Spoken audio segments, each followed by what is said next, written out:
This is Lola Albright. I will be playing the part of Constance Mackenzie until the return of Dorothy Malone.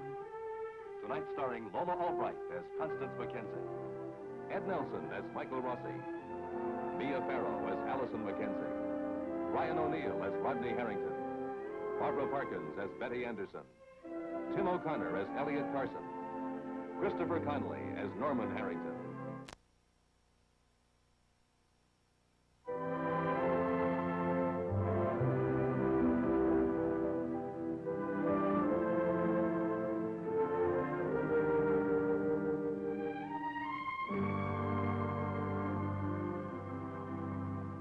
Rita Jacks has looked forward to the fall as a chance to re-enroll in school, a chance for a fresh start. But the tragic events of the past few weeks have forced her to make a decision which may postpone that chance indefinitely. No more hints. You'll find out when you get there. Just be ready. Right. I will. Bye.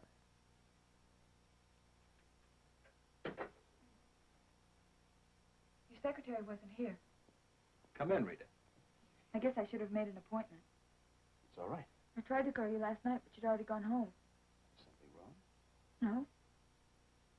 Yes, there is. All right, sit down. Thank you.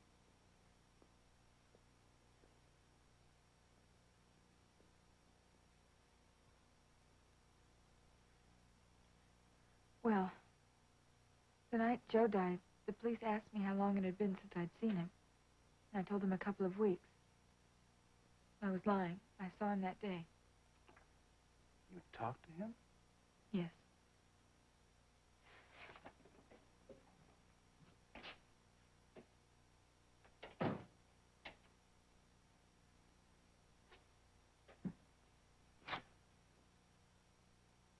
Where did you see him? He came over to my house, to the back door. He pushed his way in. What did he want? He wanted me to go with him again, stop seeing Norman. I told him I wouldn't, and he tried to kiss me. Well, he did kiss me. Didn't mean a thing, though. I just stood there. What happened? He got very mad and shoved me against the wall, hard. Well, about what time was that, Rita? Late. I think about 5. So it was just a little less than 2 hours before he met Rodney. Yes. Well, did anyone else see him while he was there? No. Are you sure? Did you tell anyone else about him being there? My mother. And Norman. It was nice of them to keep it to themselves. What made you change your mind? Stella Chernak. I got into a big fight with her yesterday. She's got things all mixed up. I think she's lying about Rodney, like you said, because she can't admit to herself that she gave up on Joe. I mean, she won't admit her part of the blame. I know I'm to blame, and I just decided I had to tell the truth. Rita, you're not making this up because you think we need it. No, I wouldn't do that. Why not? You want to help Rod. Look, Mr. Cord, I didn't say anything about this in the beginning because it meant talking about a lot of things that I'd rather forget. There's nothing in it for me. Just a lot of phone calls from more guys like Joe. Rita. I'm sorry. I had to be sure. Well, I'm telling the truth. I believe you. You know I'm going to have to subpoena you. I guess I knew that before I came here. Now, the first thing I want you to do is to go to the district attorney. I want you to tell him just what you've told me. Will he ask me a lot of questions? Possibly, but you're not obliged to say anything except that you saw Joe that day. I want your mother to go with you. I'll call her. Now, this is, well, it's going to be pretty rough on you, Rita. I know that. I don't think you do. When I get you on that stand, I'm going to have to explore your life. Everything there was between you and Joe. Now, Stella may have given up on Joe, but it was you he came to that day. You he wanted, You who denied him. You who sent him to Rodney in a rage of rejection. Now that's how it's going to sound.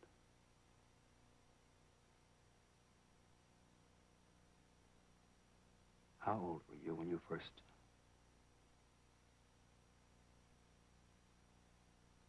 met Joe? 16.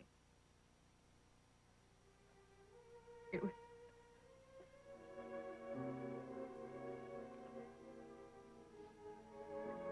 It was a few days after my birthday. Do you still think you can go through with it?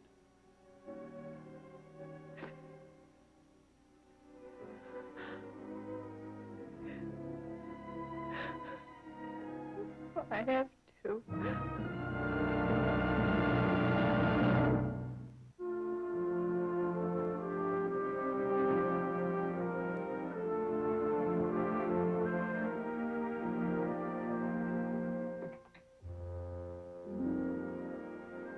Thanks, buddy. That devil, don't you learn how to do something constructive with yourself, no? You hear me?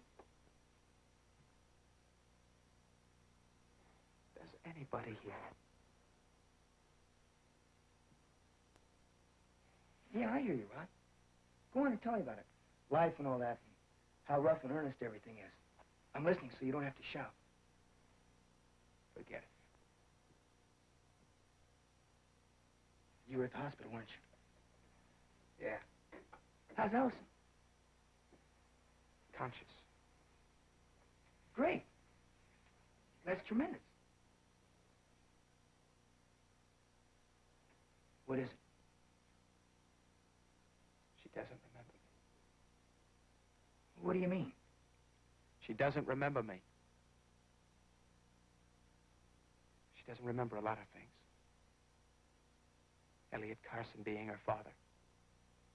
But we're still not living in the big house. For openers. Wow. Well, who does she think you are? Your older brother. A polite but distant acquaintance. It's like it was a year ago. You're her school friend. Her pet delinquent. She wants to see you. Me? Specifically.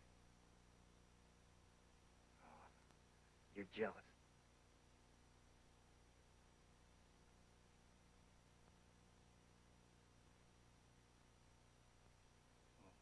How long does Dr. Rossi say she'll be like this?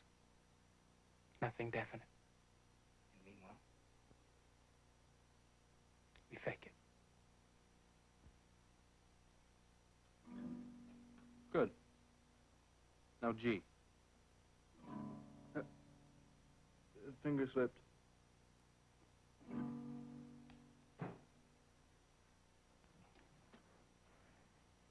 They're here. Hello.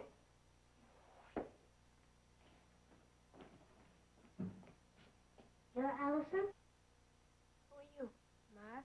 Hello, Mark. I thought you were going to be a boy. I was going to call you Al. No, I'm sorry to disappoint you. Well, Mark's been looking forward to your arrival. It never occurred to me to tell him that you're a girl. Shall we go to the playground, Mark? This isn't the right day. I'm going to explain what we do around here to Allison. You'll have more fun at the playground. I'll tell her. You see those bars over there? You know what Mr. Gehring makes us do with those? He makes us pick them up, and it's really hard. Those bars are solid iron. They weigh 1,000 tons each. Can you pick them up? Sure. Out. Your hands need the exercise, not your imagination.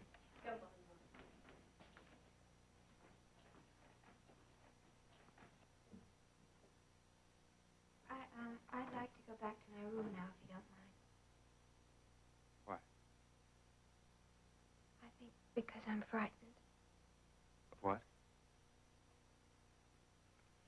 Everything seems so...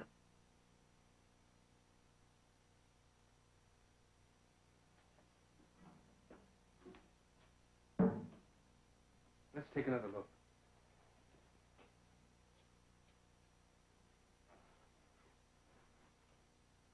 We do a lot of painting. That shouldn't be hard for you. I understand you're a very talented girl. Maybe you could help me teach your children. About all I know is yellow and blue make green.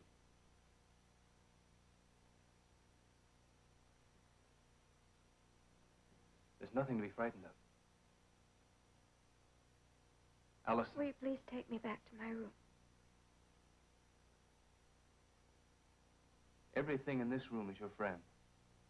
Everything is here to help you. There's no point in being afraid of it.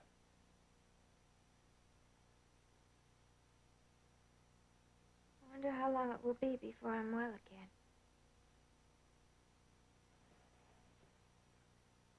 Not very long. What's that for? What's what for?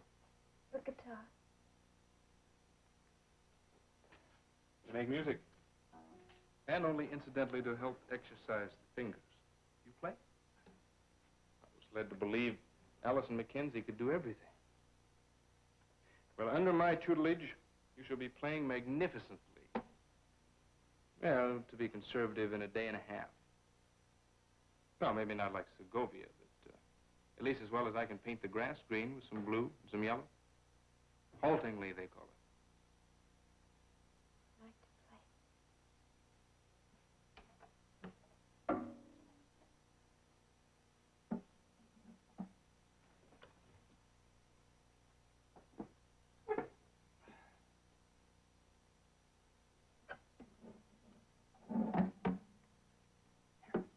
Let your wrist muscles relax. Put that finger there. And that one there. Now press.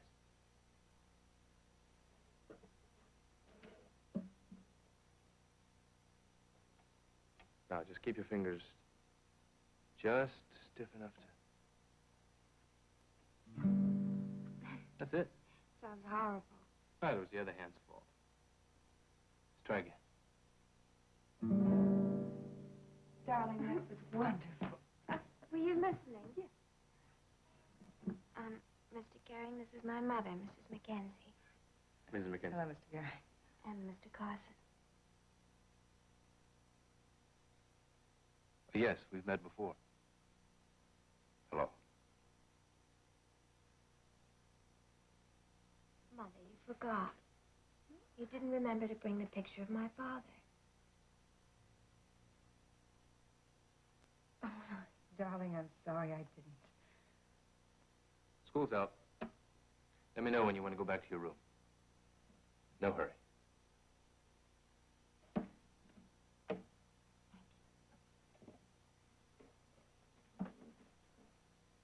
Mr. Gehring, may I talk to you for a moment? Of course. There's a lounge right down the hall.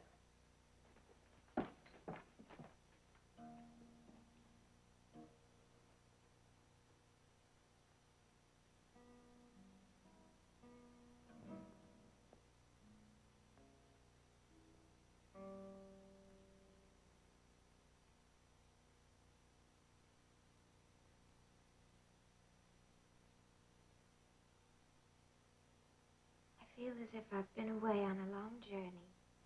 And when I came home, I didn't know anybody. Well, what about your mother, Dr. Rossi?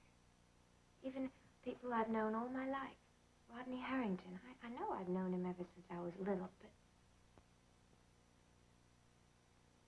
We're all strangers to you? I'm a stranger. I don't belong. Well, Allison, Peyton Place isn't a foreign land. It's your home. Your roots go deep here. I know the stores, I know the streets, the faces and the names. I know things that have happened, but I don't feel as if they're a part of me. I don't feel as if I'm a part of anything. I, a stranger and afraid. In a world I never made. Yes.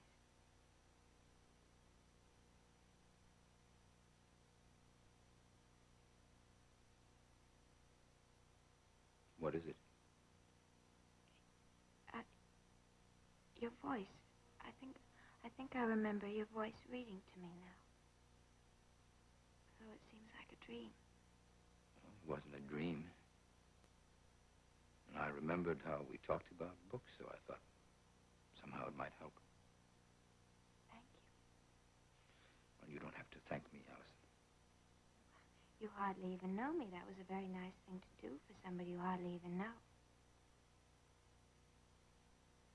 Well, I don't think of you as a stranger.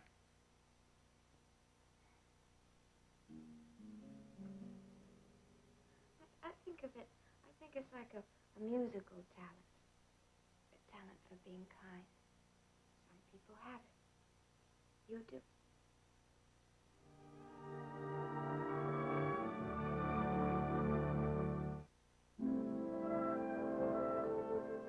Zero minus 6, 5, 4, 3, 2, 1. Your time's up, young lady. You are now collecting punity points. -2, -3, -4, -5.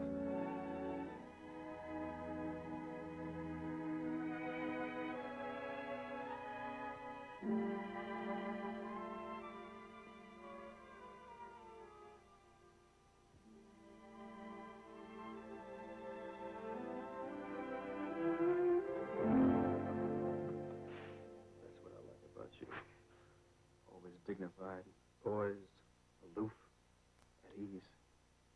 This dress is torn. I'm going to hold you personally responsible. Is that all you had to wear?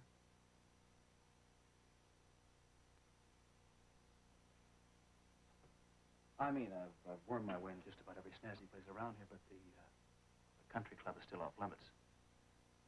Don't you have something simpler, more informal? Well, are you taking me to the drugstore for a soda? Wherever we're going, I think I look great in this dress. Oh, well, you do, Betty. It's just that, well, that isn't appropriate. Since when did you become an authority on women's clothes? And who do you think you are telling me what's appropriate and what's not? You're acting like you're my fiancé or my big brother, and Stephen called you on neither. True. I think I've invented a new role. Something between the two. Now go change and take your hair down. Sackcloth, hair shirt, or what? What's your suggestion?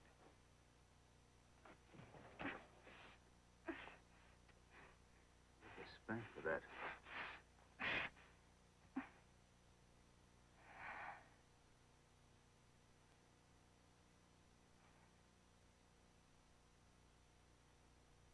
Go put on something you'd wear.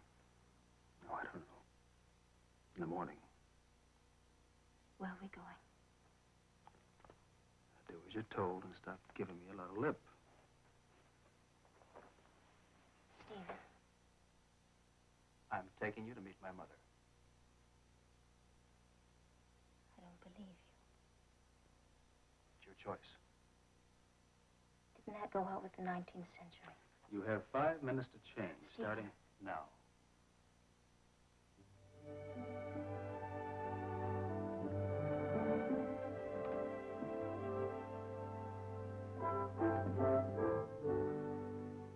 You heard her call me Mrs. Mackenzie. Well, she probably just fell back into the habit of using the name of your first marriage. Mr. Gehring, there never was a first marriage. My husband, Elliot Carson, is Allison's father. We could not be married because of... You don't have to tell me this. I think I should. You're going to be working with my daughter. To keep from hurting Allison, you have to know all the things that she's forgotten. He couldn't marry me. He was in prison. All the years that Allison was growing up, I lied to her. I said I was a widow, and that her father, Mr. Mackenzie, had died before she was born. And then Elliot was paroled, and I didn't know how to undo the lie. When I finally told her the truth, it was because I had no other choice. Her father was here, in this hospital, very, very ill. Allison almost didn't learn the truth until too late. He could have died without ever having heard her call him father. But he didn't. We got married just months ago with our 18-year-old daughter as a guest at our wedding. Michael. Hello, Connie. Well, how'd it go, Russ? Pretty good for the first day. Good. Allison in her room? Well, she's in the therapy room with Elliot. Oh. No, he's still just her friend, Mr. Carson. Well, let's go in there.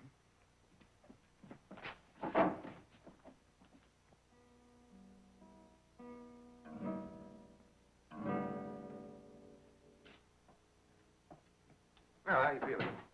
Fine, thank you. You want to go back? Yes, please. May I?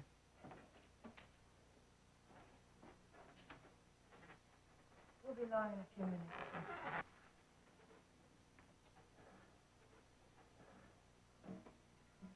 Well, I suppose it'll be a while before she's playing Segovia, huh? Time, Elliot. Time and patience, they're on our side. Are they? Yes, there's a lot we can do for the paralysis. And for her mind? There's nothing physically wrong. We've made a lot of conclusive tests. There's no brain damage. And what about her memory? What do you advise? More time, more patience? Elliot. Honey, I'm fed up with platitudes. I want to know what can be done, Mike. Specifically. So do I. I'm not an authority on psychiatric problems. With your permission, I'd like to consult with Dr. Quist on Allison's case. Who's Quist? Well, he's a Boston psychiatrist. He's made something of a specialty in this area.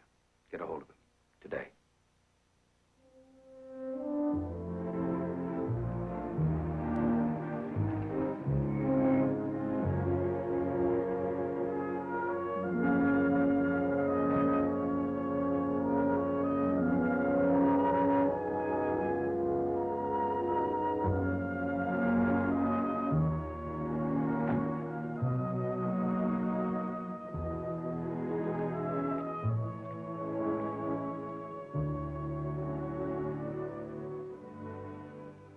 Is anything wrong? No straight hair powdered? You look just right. That sounds ominous. Relax. Maybe the oil isn't boiling yet.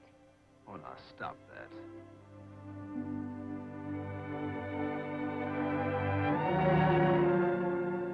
Mother. I wish I'd known you were coming, Stephen. You should have phoned.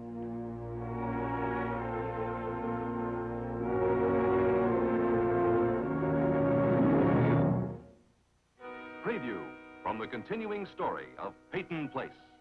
Honesty isn't a strong point in your character.